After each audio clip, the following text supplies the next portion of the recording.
বাংলা ভাষা ও এখনকার বাস্তব পরিস্থিতি।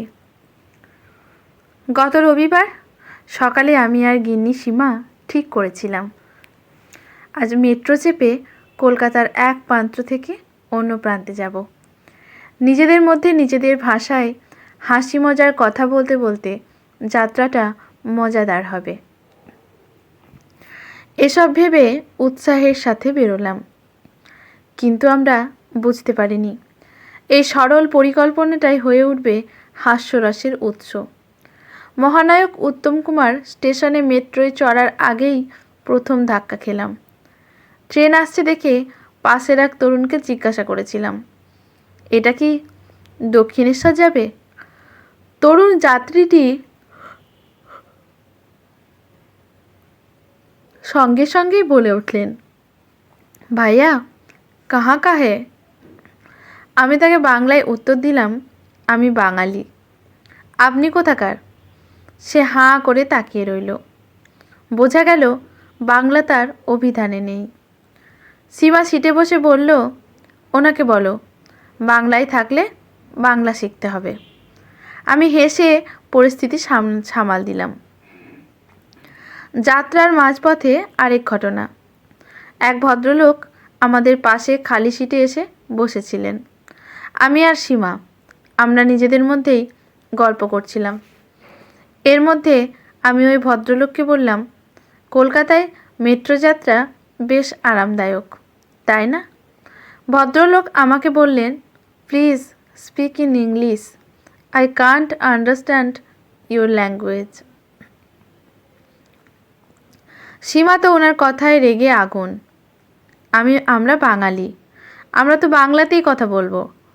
এটা তো পশ্চিমবঙ্গ, আর এই শহরটা আমাদের কলকাতা। খামোখা বিদেশি ভাষা ইংরেজিতে কেন বলতে যাব? আমি আবার পরিস্থিতি সামাল দিতে গিয়ে বললাম, মশাই আমরা বাঙালি, বাংলা পশ্চিমবঙ্গের ভাষা, কলকাতার ভাষা। আমরা কলকাতায় বাংলা ভাষাতেই কথা বলি, আর এই ভাষাতেই আমরা স্বাচ্ছন্দ্য বোধ করি, কারণ এটা আমাদের মাতৃভাষা। ঠিক আছে? তখন গিন্নি ফিস ফিস করে বলল, দেখেছ, এরা আমাদের শহরে থেকেও বাংলায় কথা বলতে শেখেনি। কি আফসোসের কথা।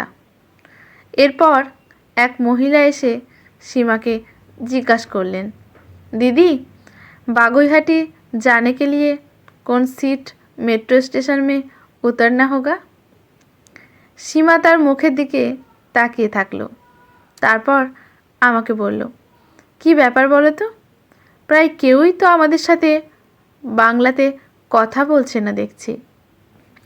আমি কিছু বলার আগেই সীমা বাংলায় বলে উঠল, দেখুন, বাগুইহাটি যেতে গেলে কোন স্টেশনে নামতে হবে তা আমি জানি না, তবে আমাদের মতো এখানকার মানুষের সাথে কথাবার্তা বলতে হলে আপনাকে বাংলা শিখতে হবে, এটুকু জানি।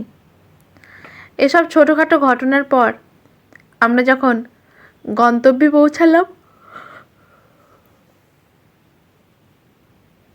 সীমা বলল, ভাষা নিয়ে আজ বেশ ঝকমারি হলো, তবে ছুটির দিনে মেট্রো যাত্রা আমার বেশ ভালো লেগেছে। এরকম ছুটির দিনে আবার মেট্রোয় উঠব, তবে এবার একটা বোর্ড নিয়ে আসব, যাতে লেখা থাকবে বাংলায় কথা বলুন। তখন আমি বললাম, আজ যা অবস্থা দেখলাম, ওই রকম বোর্ড নিয়ে মেট্রোয় উঠলে ভাষা নিয়ে মেট্রোর ভেতরেই একটা পুরো নাটক হয়ে যেতে পারে। তুমি সেটা সামলাতে পারবে তো? আজকের গল্পটি এখানেই সমাপ্ত। গল্পটি লিখেছেন কাজল। যদি ভালো লাগে আপনাদের গল্পটি, তাহলে চ্যানেলটি সাবস্ক্রাইব করে বেল নোটিফিকেশানটি অল করে দেবেন, যাতে গল্পের ভিডিও পোস্ট হওয়ার সাথে সাথেই সবার প্রথমে নোটিফিকেশানটি পৌঁছে যায় আপনার কাছে। ধন্যবাদ।